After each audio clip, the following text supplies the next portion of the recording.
Now let's get more reactions to President Tinubu's speech on Democracy Day. I'm now being joined by political affairs analyst Jide Ojo. Glad to have you join us, sir. Now, what are your thoughts on President Tinubu's refutal of a one-party state agenda?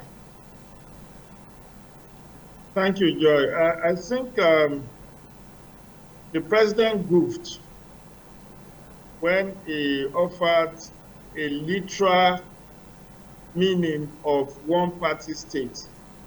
Literal meaning in the sense that the president just said, I'm not drinking with INEC registration, nor am I asking INEC to deregister existing party. That is literally what Nigeria has turned to is a de facto one-party state. And I did write about this in my column in the Punch newspaper last April. I think the last Wednesday in April 28th or 20, on the April 29 or thereabout. I did say that Nigeria is already a de facto one-party state. By that I mean that we now have a dominant one-party state. It doesn't mean that the president, it doesn't mean that we do not, or we are not going to have multiple parties. But the other parties are too weak to pose a serious challenge to a presidency of the incumbent. And this was the situation between 1999 and 2015, when People's Democratic Party also held sway, when it was PDP and others. I recall that in 1999, we have 3 political parties. In 2003, we have 30 political parties. In 2007, we have 60 political parties. By 2011, the number swelled to about 73 parties. Then we went as far as 91 parties before mass deregistration led us to the current situation where we now have 19 registered parties. What I'm trying to say is that what the president is saying is just taking the literal meaning of one-party state, which is like in China. In China, there is only one registered political parties. But in many other democracies, you either have a dominant one-party state or a dominant two-party state. Let me give you a very quick instance. In US, there are over 100 political parties, some operating at the county level, some operating at the state level. But we have 2 dominant political parties in US, which is the Republican and the Democratic Party. In the UK, we also have similar, there are about a dozen political parties between 8 and 12 across UK. But you have a dominant Liberal and Labour Party and the Conservative parties. So these are 2 dominant political parties in UK. You come to Ghana. In Ghana, there are about 15 registered political parties. But the dominant political party in Ghana are the NPP and the NDC. Since 1992, these 2 parties, NDC and NPP, have been the one that have been,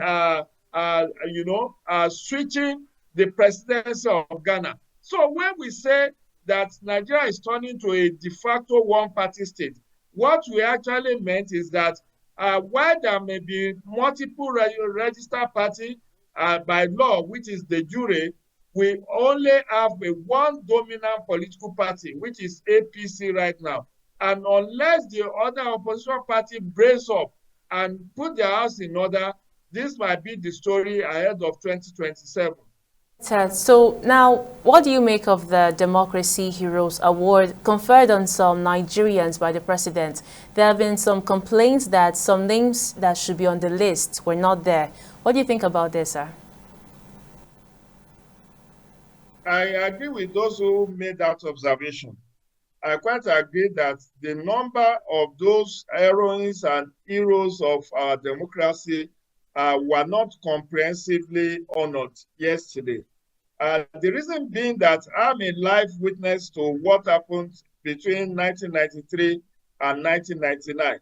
And I do know that at least over 1,000 people were involved in that struggle that are even arrowhead. People like Lieutenant General Alani Akinade of Nadeco, people like